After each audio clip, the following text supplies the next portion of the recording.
ሰላም ቅዱሳን እንዴት ናችሁ? እንኳን ለጌታችን ለመድኃኒታችን ለኢየሱስ ክርስቶስ የትንሣኤ በዓል በሰላም አደረሳችሁ። ኢያሱና የማነን ከእናንተ ጋር የትንሣኤን በዓል ለማክበር እግዚአብሔር ረድቶን ከእናንተ ጋር እግዚአብሔርን ለማምለክ በዚህ ተገኝተናል። ከኛ ጋር እግዚአብሔርን እንድታመልኩ ከኛ ጋር እስከ መጨረሻ እግዚአብሔርን እንድታመሰግኑ በጌታ ፍቅር እንጋብዛችኋለን። አብራችሁን ሁኑ። ዛሬ እንግዲህ ከማምለካችን በፊት አንድ ቃል ከመጽሐፍ ቅዱሳችን አነብና እንቀጥላለን። ዛሬ ከመጽሐፍ ቅዱሳችን የምናነበው ከዮሐንስ መልእክት ከምዕራፍ 4 ከቁጥር 9 ጀምሮ ያለውን እናነባለን። እንደዚህ ይላል፣ በዚህ የእግዚአብሔር ፍቅር በእኛ ዘንድ ተገለጠ፣ በእርሱ በኩል በሕይወት እንኖር ዘንድ እግዚአብሔር አንድ ልጁን ወደ ዓለም ልኮታልና። ስለዚህ ሲጀምር ምን ብሎ ነው የሚጀምረው? በዚህ የእግዚአብሔር ፍቅር በእኛ ዘንድ ተገለጠ። ስለዚህ ኢየሱስ ክርስቶስ ከሰማይ ሰማያት የወረደው አምላክነቱን እንደመቀማት አድርጎ ሳይቆጥር ራሱን ዝቅ ያደረገው የባሪያን መልክ የያዘው ደግሞ የሞተው ከዛም አልፎ ደግሞ እስከ መስቀል ሞት ድረስ ታዛዥ የሆነበት ትልቁ ሚስጥር የተገረፈበት የተሰቃየበት ዓላማው ጎሉ ግቡ የነበረው እኛ የዘላለምን ሕይወት እናገኝ ዘንድ እኛ በእርሱ አማካኝነት በሕይወት እንኖር ዘንድ ነው ማለት ነው። ይህም ደግሞ ማድረጉ ለእኛ ምን አስረዳን? አንደኛ የእግዚአብሔርን ፍቅር አስረዳን። ደግሞ ምስሰጠን ደግሞ የዘላለምን ሕይወት ሰጠን፣ ሰላምን ሰጠን፣ እረፍትን ሰጠን፣ ደስታን ሰጠን። ለዛ ነው በኢሳይያስ 53 ላይ ሄዳችሁ ብታነቡት እርሱ ስለመተላለፋችን ተወጋ ስለ በደላችንም ደቀቀ፣ በእርሱ ላይ የወደቀው ቅጣት ለእኛ ሰላምን አመጣልን። ስለዚህ እርሱ ስለ መተላለፋችን ምን ሆነ? ተወጋ። ስለ በደላችንም ደቀቀ። እሺ እሱ ደቀቀ፣ እሺ እሱ ተወጋ። ለእኛ ምን ሆነልን ስንል በእርሱ ላይ የወደቀው ቅጣት ለእኛ ሰላምን አመጣልን። እኛን ከመከራ ስጋት አዳንን። እኛን ከሞት ፍርሃት አወጣን። እኛን የዘላለምን ሕይወት ሰጠን። ምክንያቱም ይሄ በእርሱ ላይ የወደቀው ቅጣት መውደቅ የነበረበት እኛ ላይ ነው። መውደቅ የነበረበት ማረፍ የነበረበት የእግዚአብሔር ቁጣ የሚገባው ኢየሱስ ክርስቶስ ሳይሆን እኔና እናንተ ነን። ለዛም ነው በሮሜ ላይ ሲናገር ጻድቅ ሰው የሚሞት በጭንቅ ይገኝ ይሆናል፣ ለኃጢአተኛ የሚሞት ግን ኢየሱስ ክርስቶስ ብቻ ነው ይላል። ስለዚህ ለጻድቅ ሰው የሚሞት ጻድቅ ለሆነ ሰው፣ ንጹህ ለሆነ ሰው፣ ምንም ኃጢአት ለሌለበት ሰው፣ በደል ለሌለበት ሰው የሚሞት ምናልባት በጭንቅ ይገኝ ይሆናል። ነገር ግን ለኃጢአተኛ ሊያውም ለበደለኛ ሊያውም የዘላለም ሞት ለሚገባው ሰው ምድራዊ ሚስቴክ ለሰራ ሰው አይደለም፣ የዘላለም ሞት ከእግዚአብሔር ጋር ለተጣላ ሰው ለእንደዚህ አይነት ሰው የሚሞት ሰው የሱን ቅጣት እኔ ወስዳለሁ ከእግዚአብሔር ዘንድ ያለው ቁጣ በእኔ ላይ ይውረድ ብሎ የሚል አለ ኢየሱስ ክርስቶስ ብቻ ነው። አሜን። ለኃጢአተኞች የሚሞት ኢየሱስ ክርስቶስ ብቻ ነው። ይህም ማለት ዝቅ ብሎ እግዚአብሔር ለኛ ያለውን የራሱን ፍቅር ያስረዳል። ለዛ ነው የራሱን ፍቅር አለ። በቃ ሌላ ጋር ማንም አይገኝም፣ ማንም ሊሰጣቸው አይችልም። ይሄን አይነት ፍቅር አለ። እግዚአብሔር ለልጆቹ ያለውን የራሱን ፍቅር ያስረዳል። ይሄ አለ። ለዛ ነው እግዚአብሔር ፍቅሩን እንደዚህ ገለጠ፣ እኛ በእርሱ አማካኝነት በሕይወት እንኖር ዘንድ አንድያ ልጁን ወደ ዓለም ላከ። ለዛ ነው ዮሐንስም ሲጽፍ ምን አለ? ዮሐንስ 3:16 ላይ በልጁ የሚያምን የዘላለም ሕይወት ይኖረው እንጂ እንዳይጠፋ እግዚአብሔር አንድያ ልጁን እስኪሰጥ ድረስ ዓለምን እንዲሁ ወዷል። እንዲሁ ወደደ፣ ያለምንም ሪዝን፣ ምንም ምክንያት አልነበረውም እኛን የሚያስወድደው። ለኛ ዝቅ ብሎ የሚሞትበት ምንም አይነት ምክንያት አልነበረውም። ነገር ግን ፍቅር አስገደደው። ለዛ ነው ኤፌሶንም ላይ ሲናገር ጳውሎስ ተመሳሳይ ሐሳብ ይናገራል። በኃጢአታችንና በበደላችን ሙታን ሆነን ሳለን ነገር ግን ከክርስቶስ ጋር ሕያዋን አደረገን።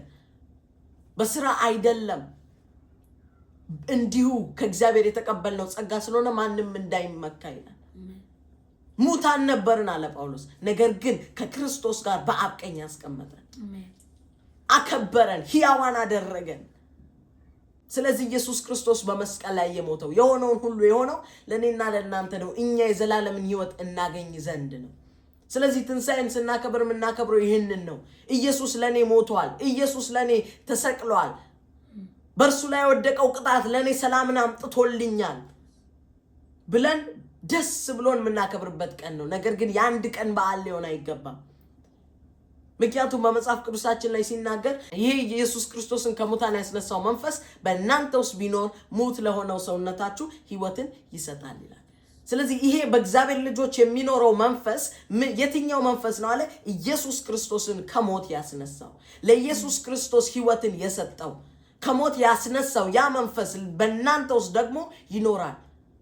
ስለዚህ ሙት ለሆነው ነገራችሁ ሕይወትን ይሰጣል። ስለዚህ ሕያው የሚያደርግ መንፈስ በእኛ ውስጥ አለ። ስለዚህ ትንሣኤ ለኛ የአንድ ቀን በዓል ሳይሆን ላይፍ ስታይላችን የህይወት ዘይቤያችን ሊሆን የሚገባ ነገር ነው ማለት ነው። ስለዚህ አንድ ቀን አመት ጠብቀን የምናከብረው በዓል ሳይሆን ሁሉ ጊዜ በትንሣኤው መንፈስ እየተመራን ሁሉ ጊዜ በትንሣኤው መንፈስ መኖር የምንችል ሰዎች ነን ማለት ነው። ይሄ የተሰጠን ይሄ ነፃ ስጦታ ይሄ ጸጋ የተሰጠን ሰዎች ነን ማለት ነው እኛ። ስለዚህ ዛሬ እኛ ትንሣኤን ስናከብር በስራችን እንዳልሆነ እየተረዳን ደግሞ የሱ ጸጋ እንደሆነ እየተረዳን የተከፈለ ዋጋ እየገባን እንድናከብር መልእክቴን አስተላልፋለሁ። ደግሞ ኢየሱስ ክርስቶስን ደግሞ እንደ ግል አዳኛችሁ አድርጋችሁ ያልተቀበላችሁ ይሄንን ጀስት እንደ በዓል እያከበራችሁ ያላችሁ ሰዎች ብትኖሩ፣ እንደ ሌላው በዓል የምታከብሩ ሰዎች ብትኖሩ፣ ሚስጥሩ ያልገባችሁ በዚህ ትንሣኤ ኃይል የማትመላለሱ ሁሌ ትንሣኤ ያልሆነላችሁ ሰዎች ብትኖሩ ኢየሱስ ክርስቶስ እንደ ግል አዳኛችሁ አድርጋችሁ እንድትቀበሉ ዛሬ መልእክቴን አስተላልፋለሁ። ምክንያቱም ኢየሱስ ክርስቶስ የሞተው ለዓለም ሁሉ ነው። ለዛ ነው እግዚአብሔር ዓለምን ሁሉ እንዲሁ ወዷልና አንድያ ልጁን ላከ ይላል። ስለዚህ ዓለምን ሁሉ ስለወደደ ልጁን ልኳል። ስለዚህ ይሄ ስጦታ የተሰጠው ለኢትዮጵያ ለኤርትራ አይደለም፣ ለዓለም ሁሉ ስለሆነ ይህንን ደግሞ ላመኑ ለተቀበሉ የልጅነትን ስልጣን ሰጣቸው። የእግዚአብሔር ልጆች እንዲሆኑ እንደገና ከእግዚአብሔር ጋር መነጋገር እንዲችሉ እንደገና በእግዚአብሔር ፊት መቆም እንዲችሉ እንደገና ሰላምን እንዲያገኙ እንደገና ወደ እረፍት እንዲገቡ እንደገና ለዘላለም መኖር እንዲችሉ ስልጣንን ሰጣቸው። ከወንድ ወይም ከሴት ፍቃድ ሳይሆን ከራሱ ከእግዚአብሔር ፍቃድ ተወልደዋል። ከእግዚአብሔር ፍቃድ የሚወለዱት እንዴት ነው?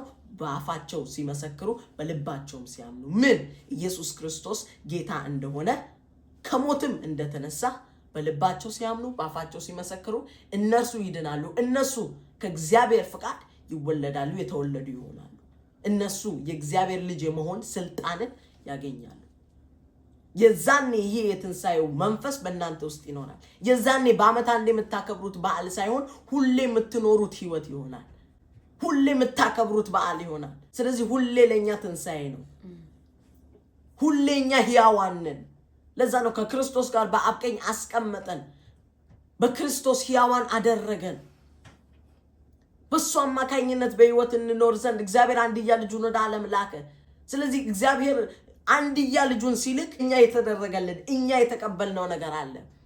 የዘላለም ህይወት አተን የነበረውን ተቀብለናል። ተጥለን የነበርነው ቅዱሳን ተብለናል። ከእግዚአብሔር ጋር ሴፓሬት የነበርን የተለያየን የነበርን እንደገና በእግዚአብሔር ፊት መቆም ችለናል። ለዛ ነው ጳውሎስ በሁለተኛ ቆሮንቶስ ላይ ሲናገር ኃጢአት ያላወቀውን እርሱን ስለኛ ኃጢአት አደረገው። ምን? እኛ የእግዚአብሔር ጽድቅ እንሆን ዘንድ እኛ የእግዚአብሔር ጽድቅ እንሆን ዘንድ እኛ በእግዚአብሔር ፊት መቆም እንችል ዘንድ እኛ በእግዚአብሔር ፊት ጻድቅ እንባል ዘንድ። እግዚአብሔር ጻድቅ ካለ ማን ኃጢአተኛ ሊላችሁ ይችላል? ስለዚህ በእግዚአብሔር ዘንድ ደግሞ ጻድቅ የምትባሉበትን መንገድ ደግሞ ኢየሱስ ይዞ በነፃ መጥቷል። ስለዚህ በእግዚአብሔር ፊት ጻድቅ መባል የመጨረሻው ትልቁ ከፍታ ነው። የመጨረሻው ትልቁ ተራራ፣ ትልቁ ስፍራ ብለን ልናስበው የምንችለው በእግዚአብሔር ፊት ጻድቅ መባል ነው። አንተ ጻድቅ ነህ ሲል እግዚአብሔር በቃ ጻድቅ ናችሁ፣ በቃ ጻድቅ ነን። ማንም ኃጢአተኛ ሊለን አይችልም። ማንም ሊኮንነን አይችልም። ይሄ ደግሞ የሚገኘው በጸጋ ነው፣ በስራ አይደለም። በቂ ስለጸለይን፣ በቂ ስለዘመርን፣ በቂ ለሰዎች ስላካፈልን፣ በቂ ስለጾምን የሚገኝ ሳይሆን ነፃ በክርስቶስ ኢየሱስ አማካኝነት የተሰጠ ስጦታ ነው። ከአብ ዘንድ ለኛ የተሰጠ ትልቁ ስጦታችን ኢየሱስ ክርስቶስ ነው። ይህንንም ደግሞ እኛ የምንቀበለው ስለተሰጠን ብቻ አገኘን ማለት አይደለም። እኛ የምንቀበልበት መንገድ አለ። በልባችን ኢየሱስ ክርስቶስ ስለኛ እንደሞተ ኢየሱስ ክርስቶስ ጌታ እንደሆነ ደግሞ በአፋችን ስንመሰክር እንድናለን። ስለዚህ ኢየሱስ ክርስቶስን ያልተቀበላችሁ ሰዎች ኑ፣ ኢየሱስ ክርስቶስ ይወዳችኋል። ኢየሱስ ክርስቶስ እኔ ሕይወትም መንገድም እውነትም እኔ ነኝ አለ። እኔ መንገድም ሕይወትም እውነትም እኔ ነኝ አለ። ከኔ በስተቀር ወደ አብ የሚወስድ ሌላ መንገድ የለም፣ ሌላ ማንም የለም። ስለዚህ አብን ማግኘት ማለት በእግዚአብሔር ፊት የመቆም ጽድቅን ማግኘት እንደማለት ነው። ይሄ ደግሞ የሚገኘው በክርስቶስ ኢየሱስ በማመን ብቻ ነው። ስለዚህ ኢየሱስ ክርስቶስ ይወዳችኋል። ኢየሱስ ክርስቶስ ስለእናንተ ሞቷል። ኢየሱስ ክርስቶስ እንደ ግል አዳኛችሁ አድርጋችሁ ስትቀበሉ ሁሉም ቀን አንድ አይነት አይሆንም። ተስፋ ይኖራችኋል። የህይወት ተስፋ ይኖራችኋል። የተጠራችሁበት ተስፋ፣ የተፈጠራችሁበት ዓላማ የሚገኘው ኢየሱስ ክርስቶስ ስታምኑ ብቻ ነው። ኢየሱስ ክርስቶስ ሲኖራችሁ ብቻ ነው። እውነተኛ ህይወትን የምትቀምሱት የዛኔ ብቻ ነው። አሁን እየኖራችሁ ያላችሁ ቢመስላችሁ፣ በቂ የሆናችሁ ቢመስላችሁ፣ ነገር ግን የሙላት ሁሉ ሙላት ኢየሱስን ማግኘት ነው። የሀብት ሁሉ ሀብት ኢየሱስ ክርስቶስ ሲኖራችሁ ነው። ለዛ ነው ኢየሱስ በልጁ የሚያምኑ ህይወት አላቸው፣ በልጁ የማያምኑ ግን ህይወት የላቸውም። አሁን ይልቁንስ አሁን ተፈርዶባቸዋል። ስለዚህ የእግዚአብሔር ፍርድ በእናንተ ላይ ሊወርድ የሚችለው ኢየሱስ ክርስቶስን ካልተቀበላችሁ ነው። ነገር ግን በሱ ሆናችሁ የዘላለምን ህይወት ያገኛችሁ ከሆናችሁ ግን ከእግዚአብሔር ቁጣ ትድናላችሁ፣ ሰላምን ታገኛላችሁ። በእርሱ ላይ የወደቀው ቁጣ ለእኛ ሰላምን አመጣልን አለ ኢሳይያስ። ይህ ሰላም የሚገኘው በኢየሱስ ክርስቶስ በማመን ብቻ ነው። የትንሣኤ ህይወት መኖር የሚቻለው ኢየሱስ ክርስቶስን በመቀበል ብቻ ነው። ትንሣኤ በዓል ማክበርና የትንሣኤ ህይወት መኖር ሁለት የተለያዩ ነገሮች ናቸው። ሁሉም የትንሣኤን በዓል ሊያከብር ይችላል፣ ነገር ግን ሁሉም የትንሣኤን ህይወት መኖር አይችልም። ኢየሱስ ክርስቶስን የተቀበለ ብቻ የትንሣኤን ህይወት መኖር ይችላል፣ የደስታን ህይወት መኖር ይችላል። ለዛ ነው ኢየሱስ ክርስቶስ እኔ ህይወት እንዲኖራችሁ እንዲበዛላችሁ መጣው እንጂ ስለሌላ አልመጣው። ሰይጣንስ ሊገል ሊሰርቅ ሊያጠፋ መጣ እንጂ ሌላ ዓላማ የለውም። ኢየሱስም አንድ ዓላማ አለው፣ ሰይጣንም አንድ ዓላማ አለው። ኢየሱስ ህይወት እንዲኖረን እሱ ብቻ አይደለም እንዲበዛልንም፣ ማለትም የዘላለም ህይወት እንዲኖረን። ጠላት ሰይጣን ግን ሊሰርቅ ሊያጠፋ ከሱ ጋር አብሮ ሊያጠፋን አልሞ አስቦ ወደኛ ይመጣል። ስለዚህ ኢየሱስ ክርስቶስ የመጣበትን ዓላማ ስንረዳ ደግሞ ስንቀበለው ኢየሱስ ክርስቶስን ወደ ህይወታችን ስናስገባው ይሄ ኢሳይያስ የሚለው ሰላምን እናገኛለን። ይሄ ዮሐንስ የሚያወራውን የዘላለምን ህይወት መኖር እንችላለን ማለት ነው። ጳውሎስ የሚናገረው የትንሣኤ መንፈስ በእኛ ውስጥ ኖሮ የትንሣኤን ህይወት መኖር እንችላለን። ስለዚህ ኢየሱስ ክርስቶስ ተረት ሳይሆን ኢየሱስ ክርስቶስ ህይወት ነው። ትንሣኤ በዓል ሳይሆን ትንሣኤ ህይወት ነው። ኢየሱስ ክርስቶስ ከሞት ተነስቷል ብለን ስንል ኢየሱስ ተነስቷል ብቻ አይደለም፣ እኛም በእርሱ የምናምን አብረን ከክርስቶስ ጋር ተነስተናል። ስለዚህ የክርስቶስን ትንሣኤ ሳይሆን የእኛንም ትንሣኤ አብረን እናከብራለን በዚህ ዕለት። ስለዚህ ኢየሱስ ክርስቶስ ተነስቷል፣ እኛም በእርሱ አማካኝነት ተነስተናል፣ የዘላለምን ህይወት አግኝተናል። አሜን። ይህም እግዚአብሔር ለኛ ያለውን የራሱን ፍቅር ያስረዳል።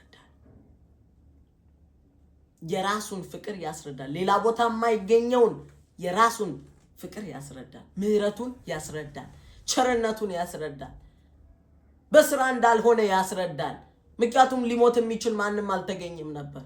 ስለዚህ ይሄ ለኛ ምን ያብራራልናል? ምን ያስረዳናል?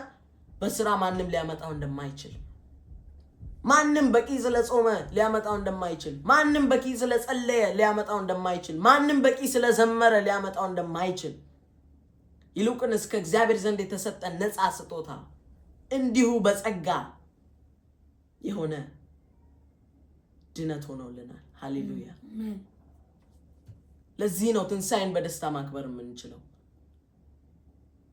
መጽሐፍ ቅዱስ ሲናገር 10ን ትእዛዝ ፈጽማችሁ ሁሉንም ትእዛዝ ፈጽማችሁ አንዱን እንኳን ብትሳሳቱ ሁሉንም እንደተሳሳታችሁ ነው። ሁሉንም እንዳላከበራችሁ ነው። ሁሉንም እንዳልፈጸማችሁ ነው ይላል። መስዋዕታችሁ ፍጹም አይሆንም ይላል። ስለዚህ በቂ ስለሰራን በቂ ስለለፋን የዘላለምን ሕይወት አናገኝም። ብዙ ብር አከማችተን ለድሆች ስለሰጠን የዘላለምን ሕይወት አናገኝም። በእግዚአብሔር ፊት ስንቆም ስቲል ኃጢአተኞች ነን። ነገር ግን ከኃጢአት ሁሉ የሚያነጻው የክርስቶስ ኢየሱስ ደም ብቻ ነው። ከኃጢአት ሁሉ የሚያጥበን የክርስቶስ ኢየሱስ ደም ብቻ ነው። ለዛ ነው እግዚአብሔር ኃጢአታቸውን ዳግም አላስብም አለ። ይሄ መቼ ነው? በክርስቶስ ኢየሱስ ደም ስንታጠብ ነው። ይሄም የሆነው ደግሞ በልባችን አምነን ባፋችን ስንመሰክር ነው። ስለዚህ መዳን በሌላ በማንም የለም። ነገር ግን እንድንበት ዘንድ ከሰማይ በታች የተሰጠን የኢየሱስ ክርስቶስ ስም ብቻ ነው። ስለዚህ ወደ ድነት ከሞት ፍርሃት ነፃ ወደምትወጡበት፣ ምክንያቱም በምድር ላይ ትልቁ ሰው የሚፈራው ነገር ሞት ነው። ከሞት ፍርሃት ደግሞ ሰው ነፃ መውጣት የሚችለው ከሞት በኋላ ያለውን ሲያቅ ነው። ትልቁ ሰው ሞትን የሚፈራበት ምክንያት አሰቃቂ ስለሆነ ብቻ አይደለም። ማድረግ የሚፈልገውን ሳያደርግ ስለሚሞት ብቻ አይደለም። ነገር ግን ከሞት በኋላ የት እንደሚሄድ ስለማያውቅ ነው። ስለዚህ ከሞት በኋላ ያለውን ሊነግራችሁና ሊያሳያችሁ እርግጠኛ ሊያደርጋችሁ የሚችለው ኢየሱስ ክርስቶስ ብቻ ነው። እውነት ሲገባችሁ ብቻ ነው። ስለዚህ ከሞት ፍርሃት ነፃ ልትወጡ የምትችሉት በልጁ በኢየሱስ ክርስቶስ ስታምኑ ነው። ምክንያቱም እርሱ ሕይወት ነው፣ እርሱ መንገድ ነው፣ እሱ ደግሞ እውነት ነው። ስለዚህ ከሞት ፍርሃት ነፃ መውጣት የምትችሉት በኢየሱስ ክርስቶስ ነው። ከኩነኔ ነፃ መውጣት የምትችሉት በኢየሱስ ክርስቶስ ነው። አሁን ግን በክርስቶስ ላሉ ኩነኔ የለባቸውም። ስለዚህ ከኩነኔ ዓለም ነፃ መውጣት የምትችሉት፣ ከሞት ፍርሃት ነፃ መውጣት የምትችሉት፣ ከጭንቅና ስቃይ ነፃ መውጣት የምትችሉት በኢየሱስ ክርስቶስ ብቻ ነው። ስለዚህ ኢየሱስ ክርስቶስ እንደ ግል አዳኛችሁ አድርጋችሁ መቀበል የምትፈልጉ ይህንን ጸሎት ከኛ ጋር እንድትጸልዩ አሁን የምንጸልየውን ጸሎት ከኛ ጋር እንድትደግሙ እንጋብዛችኋለን። ኢየሱስ ክርስቶስ ይወዳችኋል። ኢየሱስ ክርስቶስ ሞቶላችኋል። ስለዚህ ይህንን ጸሎት አብረን እንጸልያለን። ኢየሱስ ክርስቶስ ይወዳችኋል። እንጸልይ። ኢየሱስ ሆይ አመሰግንሃለሁ ስለሞትክልኝ፣ ደምህን ስላፈሰስክልኝ፣ ደግሞም በሶስተኛው ቀን ስለተነሳ አመሰግናለሁ። የሆንከውን ሁሉ የሆንከው ለእኔና ለእኔ እንደሆነ አምኛለሁ። በአንተ የሚያምኑ የልጅነትን ስልጣን እንደሚያገኙ አምኛለሁ። ስሜን በሕይወት መዝገብ ላይ ጻፍልኝ። ዓለምን ሰይጣንን ክጃለሁ። ያንተ ልጅ መሆን እፈልጋለሁ። በኢየሱስ ስም አሜን፣ አሜን፣ አሜን። ስለዚህ ኢየሱስ ክርስቶስ ይወዳችኋል። ይህንን ጸሎት ከኛ ጋር የጸለያችሁ ዳግም ተወልዳችኋል። የልጅነትን ስልጣን አግኝታችኋል። ኢየሱስ ክርስቶስ ተነስቷል። ለእናንተ ተነስቷል፣ ለኛ ተነስቷል። ኢየሱስ ክርስቶስ ለሁላችን ተነስቷል። ሃሌሉያ አሜን። የዘላለምን ሕይወት አግኝታችኋል። ደስ ይበላችሁ። አሁን የትንሣኤን በዓል ማክበር ትችላላችሁ። አሁን ደግሞ አብረን እግዚአብሔርን እናመልካለን። ሃሌሉያ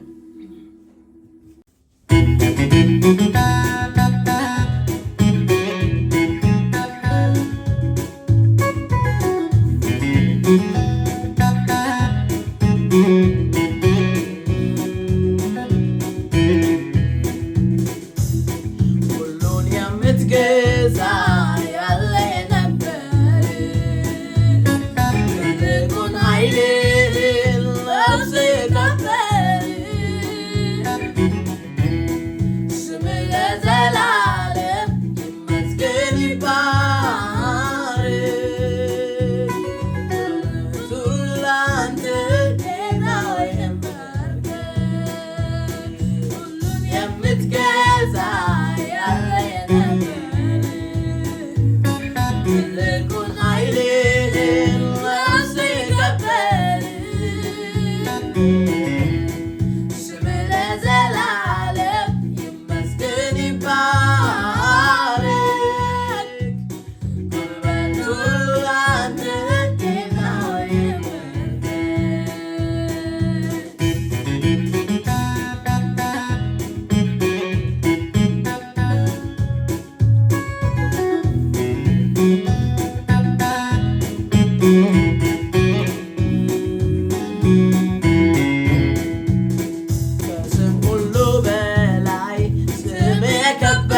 ብለን ገስ ግርማ ተሞልተን ግርማ ተሞልተን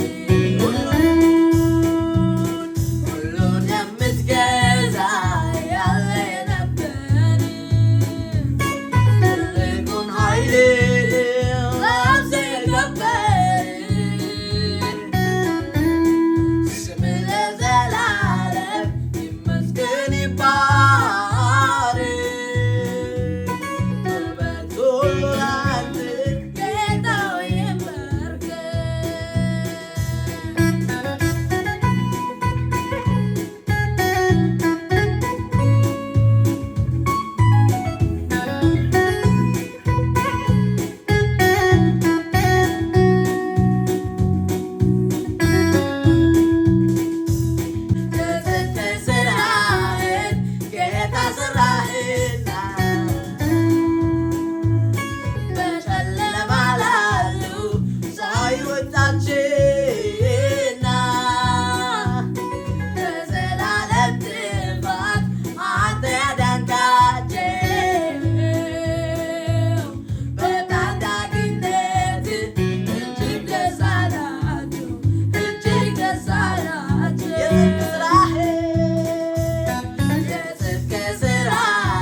የከበረ ከሰው ልጆች ይልቅ ውበቴ ያማረ የሚመስል እኮ የሚመስል የለም እጅግ ልዩ ነህ ከፍ ብለህ ንገስ ግርማ ተሞልተህ ከስም ሁሉ በላይ ስምህ የከበረ ከሰው ልጆች ይልቅ ውበትህ ያማረ የሚመስል የለም እጅግ ልዩ ነህ ከፍ ብለህ ንገስ ግርማ ተሞልተህ ከፍ ብለህ ንገስ ግርማ ተሞልተህ አንተ እኮ ሁሉን የምትገዛ ያለ የለም ትልቁን ኃይልህን ነፍሴ ቀበል ስምህ ለዘላለም ይመስገን ይባረክ ጉልበት ሁሉ ላንተ ጌታ ሆይ የምወድህ ሁሉን የምትገዛ ያለ የለም ትልቁን ኃይልህን ለብሼ ቀበል ስምህ ለዘላለም ይመስገን ይባረክ ጉልበት ሁሉ ላንተ ጌታ ሆይ የምወድህ ጉልበት ሁሉ